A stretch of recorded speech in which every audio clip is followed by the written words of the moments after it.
Hrvatska postaje svesna da, bez obzira na konfrontaciju između Rusije i NATO-a, njihova zemlja mora da zarađuje pare i zato žele da obnove ekonomsku saradnju sa Moskvom.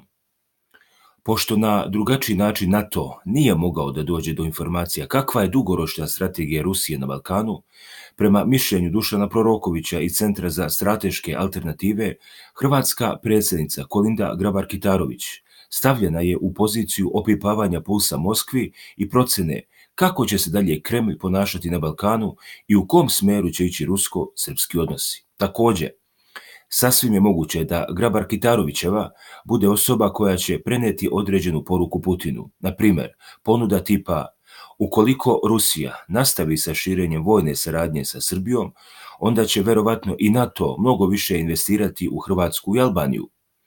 Brisel zanima šta Kremlj hoće na Balkanu. Razgovarat ću sa Putinom i o rusko-srpskoj vojnoj saradnji, poručila je hrvatska predsjednica, najavljujući predstojeću posjetu Moskvi i razgovor sa ruskim predsjednikom.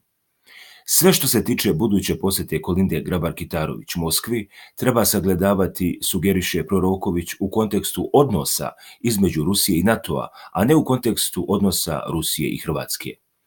Tokom 2000-ih, podsjeća za Sputnjik Aleksandar Pivovarenko, naučni saradnik Instituta za slavistiku Ruske akademije nauka, Moskva i Zagreb su imali veoma dobru saradnju bez obzira na ideološka neslaganja, koja su već tada postojala, ali posle poznatih dešavanja u Ukrajini i na Krimu, Zagreb je zauzeo suviše euroatlantski, to jest neprijateljski stav prema Rusiji. Međutim, kaže on dalje, kako vreme prolazi, hrvatski političari postaju svesni da bez obzira na konfrontaciju između Rusije i NATO-a, njihova zemlja mora da zarađuje pare i zato žele da obnove ekonomsku saradnju sa Moskvom.